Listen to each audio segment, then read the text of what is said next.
Welcome back to another webinar with the Small Business Center, where we do webinars to help entrepreneurs start, run, and grow their companies. I'm Rehan Abdul Mukhni, your presenter today, and our topic is landing page optimization. We are going to discuss very briefly what a landing page is and why you should care about it as a small business owner. I will also talk about, before you build your landing page, that you should know what your goals are and you should know who your customers are. And then of course we'll get into the nine elements of a landing page, what makes a good landing page, and then I will give you some examples of good landing pages that you can copy and build your own landing page based on some of the features on those examples. So what is a landing page?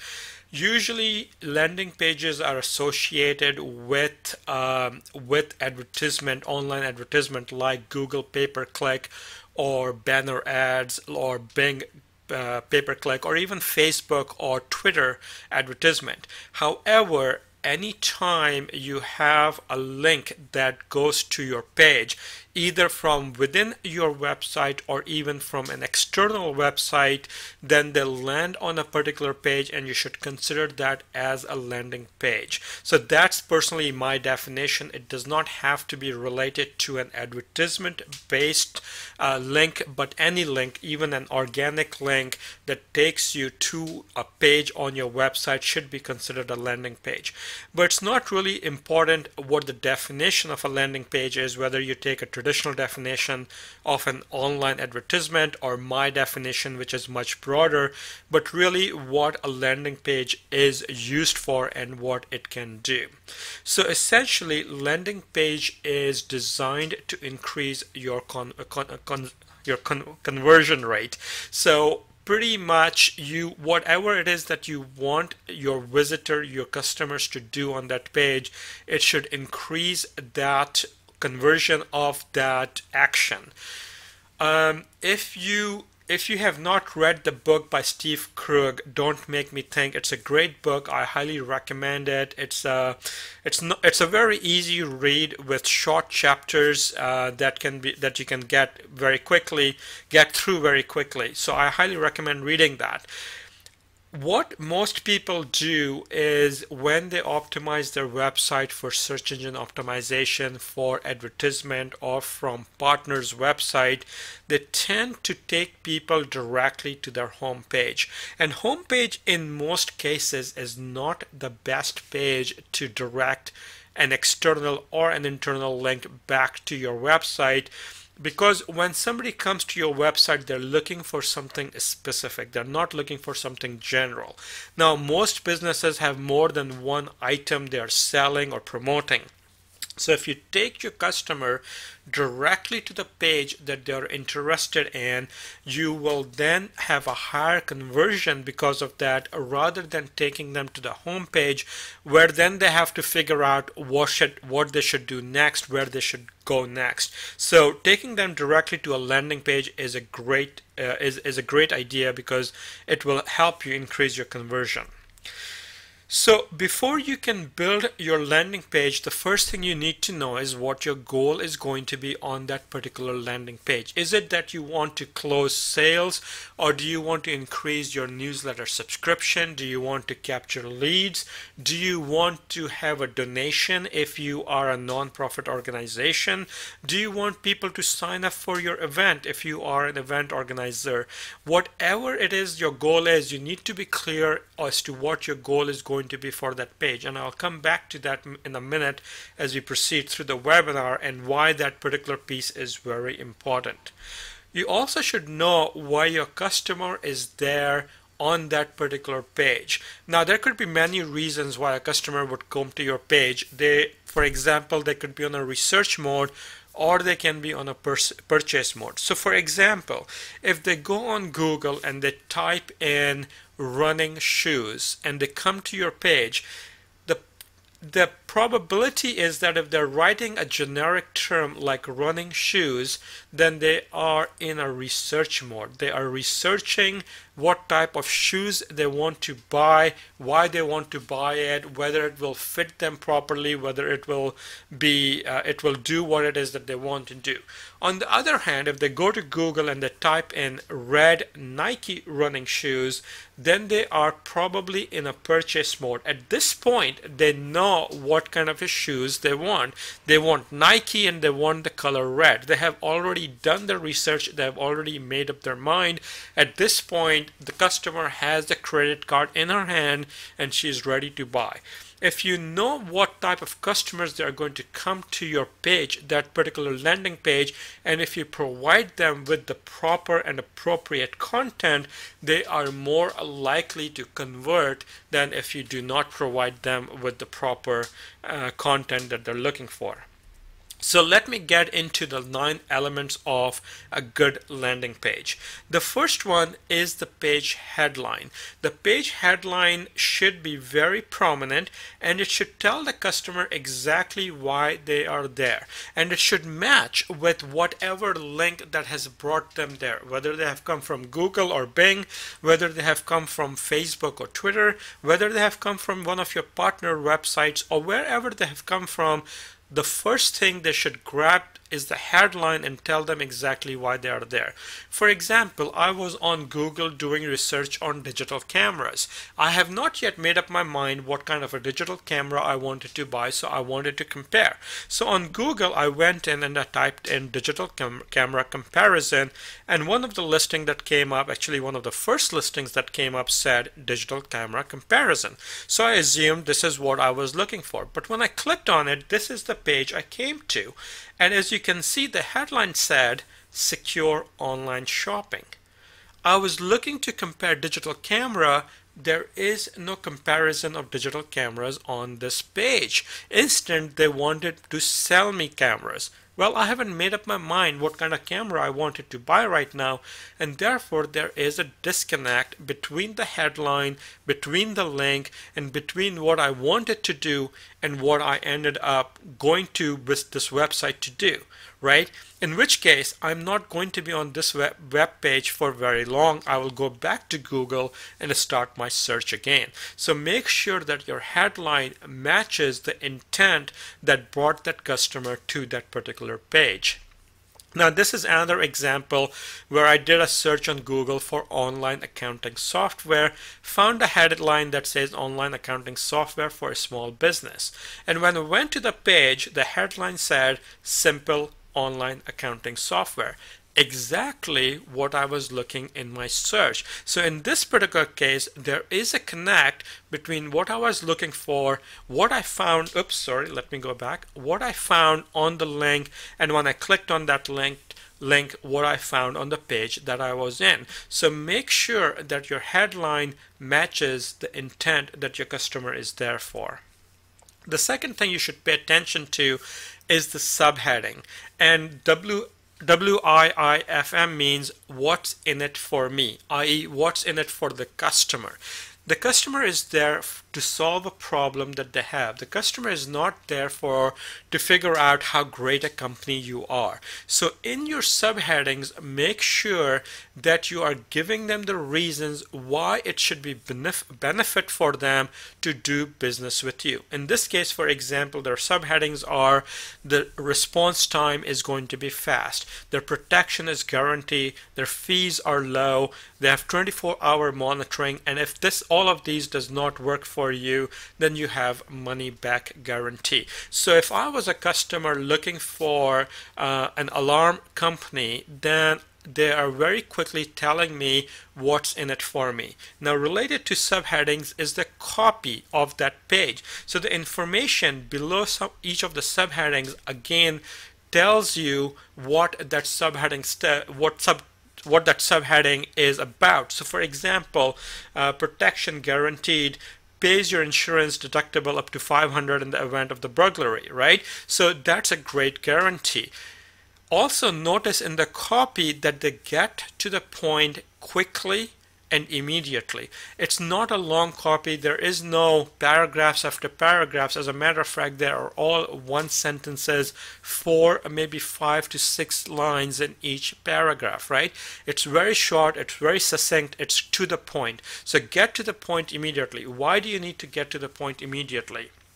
On the internet, most people do not read. Some people do, but most people do not read. You have somewhere between 8 and 20 seconds to grab the person's attention, or they will go back to another website, they will go back to Google and do their search again, or they will go to your competitor's website. If you write endless copy, it may not work. Now, that's not true for all cases. In some cases, longer copy does make sense, but I would say in most cases it does not. So make sure that your copy is to the point, succinct, and short. Element number 4 is that you need to build trust and credibility, so that they will know that they can trust you and they can do business with you. Now, there's lots of ways that you can build trust and credibility. I've listed here 3 ways. For example, you can use trust symbols. If you are a member of your local chamber of commerce, if you are a member of the Better Business Bureau, if you're a member of your industry association or organization, make sure that you put their logos in there. If this is an e-commerce website, if you are doing commerce transactions on a website and you take credit cards, make sure that you put the logos for the credit card companies that you take, so that they know that it can be trusted. If you ship your product through major shipping companies, distribution companies like UPS or FedEx, make sure you put their logos. Again, it's a symbol of trust that you're shipping through a trusted organization, and therefore they will be able to get their product quickly or safely. The second way to build trust is, of course, customer testimonials. If you have any customer testimonials, make sure that you prominently display them on your web page, on this particular landing page, so that people can know other people who have bought product from you or service from you and are happy with you.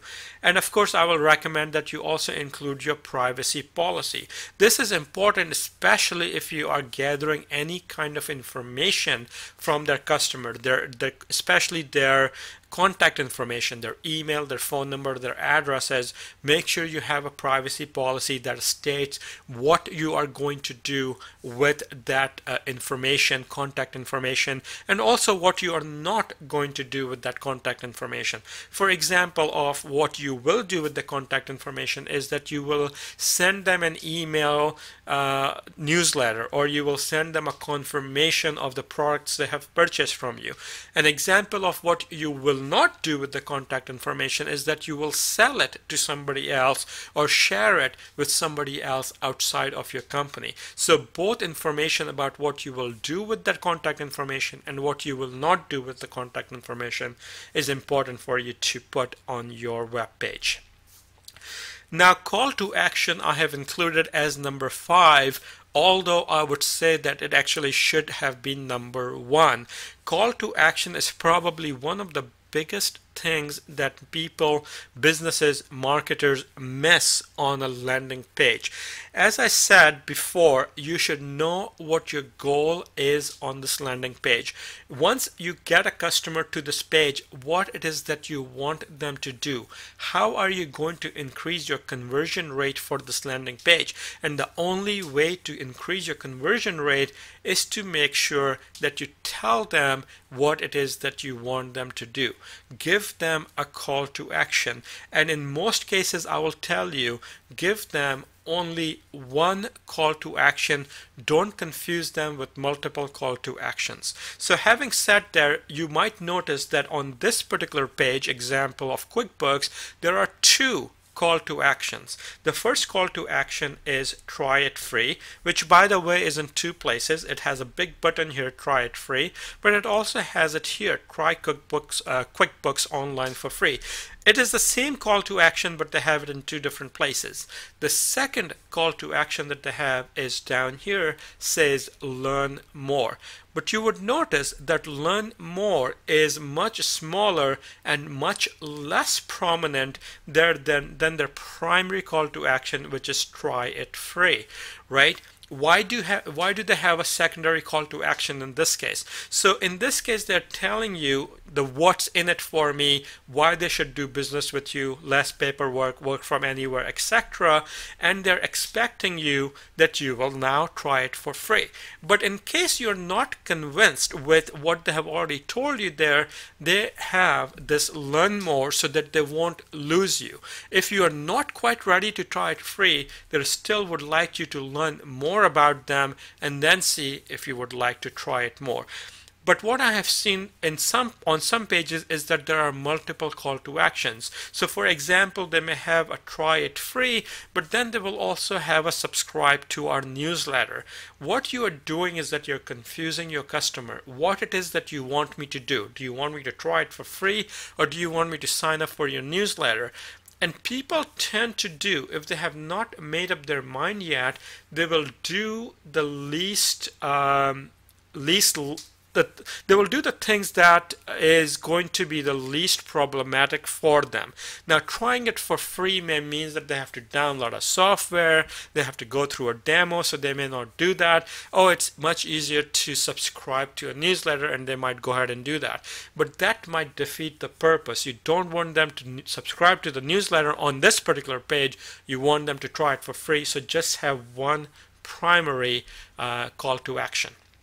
If you do have a call to action which is associated with information gathering or lead generation or lead capture form, make sure that you make it easy for the customer to do business with you. So for example, in this particular case, they're asking for too much information, right? So they're saying want to know more about our products, and they're asking for too much information. If you can just see on this form, there's multiple fields that you have to fill in, but this is a very this is only about 25% of the form. If you scroll down, you will see the rest of the forms. That is too much information. Most people will not bother filling that much information and will leave you, and therefore your conversion rate will not increase. On the other hand, in this particular form, all they're asking from you is your name and your email address. And right there in the email address, they're also saying what they will not do with your email address. In other words, they will keep it private. They will not share or sell it to another company. So the less information that you ask from your customers, the more likely it is that they will give it to you and move on. Remember that you have at this point have not earned their trust, right? This is the first time you're in contact with them. Since you have not yet earned the trust, you cannot ask for too much personal information. Just ask for enough information that you can be in touch with them, in contact with them, and start to build trust with them so that you can move on forward and try and close your business in the second stage or the stages after that. Element number 4 is remove distractions. As I've already said, don't give them too many choices. Don't give them too many call to actions. Give them only one primary call to action, and see if you can increase your conversion on there. Also, don't use Flash unless it's related to an offer. I'm not a big fan of Flash anyway, but the same applies to images and video. I am, however, a big fan of images and videos, but make sure that those images and those videos are related to the product or whatever it is your goal is. Whatever action you want the customer to take is related to that action, and it is related to that goal. So here's an example that I found a few months ago on a web page. This is a web page, and I have no idea what it is they want me to do. This page is very distracting. There's full of distractions. Which item do they want me to buy? Which item do they want me to take a look at? Now, I will say that there is one good thing on this page, and that's they have the 800 phone number very prominent. but other than that, I don't know what I want to do on this page. It's too distracting for me to have any sensible interaction with this page. As I've already said, use images and use videos, but make sure that they are relevant and that they are related to the product that you're selling. This is a page from 1-800-Flowers. They are selling roses for a birthday, and of course they have a picture of roses, which makes sense. If they were selling roses and they had picture of lilies, that wouldn't make sense, right? So make sure that there is a link between the image or the video and what is the product you are selling. Now you may think that that is a no-brainer. Most people will do that, and most people do that. However, it'd be surprising to you how often you will find where the product is not related to the image that they are displaying. And lastly, and I cannot stress this enough, make sure that all of the important items on the landing page are above the fold. So above the fold is that you will see all of the important items without having to scroll down on the page. If you're scrolling down on the page, then everything where the scroll, when you have to start scrolling, is below the page. In this example, again from a previous example of 1-800-Flowers, this is the above the fold area, and below the fold is the add to cart. Now add to cart is an important element of a landing page. That's your call to action. That's your call to buy the product. Why would you want to place it below the fold is not good, right? You need to make sure that an important call to action is above the fold. The second problem I have with this particular landing page is that add to cart is not only below the fold, but it's not very prominent. That button is very small, and if you look at the above the fold landing page, the prominent button here is radio listeners. Why do they have that button? It's not related to the product that you're selling. It's distracting from the product that you're selling. So they should actually do not have that call to action over there. That's again a multiple call to action, which is competing with the primary call to action, which is, of course, you want them to buy the flowers, right? So the add to cart should be bigger button. It should be above the fold, and it should not have the radio listener button up here. Right, once you have built your web page or the landing page, that's not the end of the story. You want to make sure that you continue to test your landing page, and that's a very important thing to do. Once you start testing your landing page, I have seen businesses that have doubled or even tripled their conversion rate simply by changing minute details on the landing page. And when I mean minute details, they really are minute. It would only be, for example, a headline, or even could be just one word within the headline that could make a huge difference. It could be an image, or the placement of the image from the left to the right, or from the top to the bottom. It could be a difference in how you do the call to action, making it a bigger button, or changing the color from red to green to blue. All of those changes are going to have an impact on your conversion rate. So you should continuously be testing these changes and seeing which of those changes have an impact and which of those changes will increase your conversion rate. So those are the 9 elements of building your landing page website. Let me get into some of the examples of a good landing page that I have seen. This is an example from a security company, and let me just point out a couple of examples, a couple of things on this page that are good, and perhaps some of the things that are not so good. First of all, of course, they have a video on their landing page, which is good, but what's even better is that they tell you how long this video is. I have seen so many landing pages where you don't know how long a video is. Do I have 15 minutes, 20 minutes to watch the video? Do I have 1 minute to watch the video? Be upfront with the customer. Tell them exactly how much time they're going to spend. Similarly, you will notice that in their call to action, get started with a free free quote, they tell you that it's step 1 of 4. So right up front, I know that there are 4 steps. Again, I see a lot of places where they don't tell you how many steps I have to go through to take a particular action. In this case, they're very clear on that. Now, I don't particularly like that their call to action is not very prominent, right? Get started with free quote is not very prominent. It should be more prominent than it is right now. So I would like to see a bigger button. I would like to see a bit more prominent there. I do like the trust symbols. So for example, they have their phone number up top. They also have a GE logo. In other words, they probably work with GE. So they are somehow associated with GE, which is a trust symbol. They also have a trust symbols down here with the GE with a couple of organizations that they're a member of. So that's good.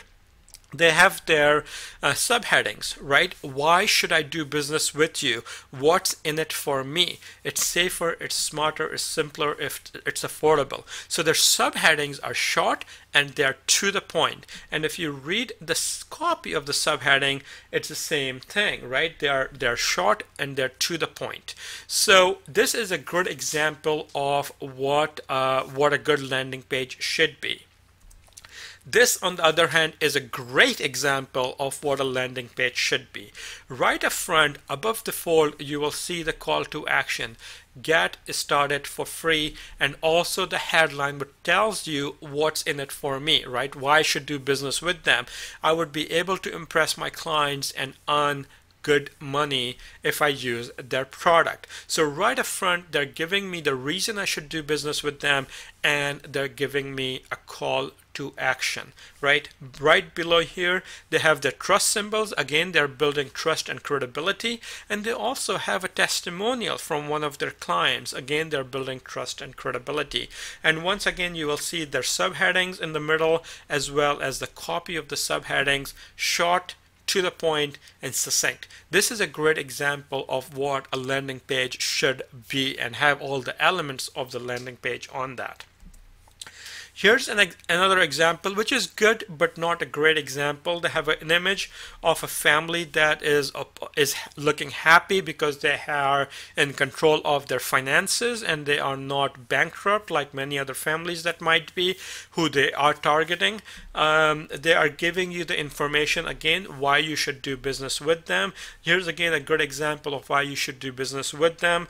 They're giving you their trust symbols, their privacy symbols, and the certificates that they have, and then they of course have their call to action, finding a solution.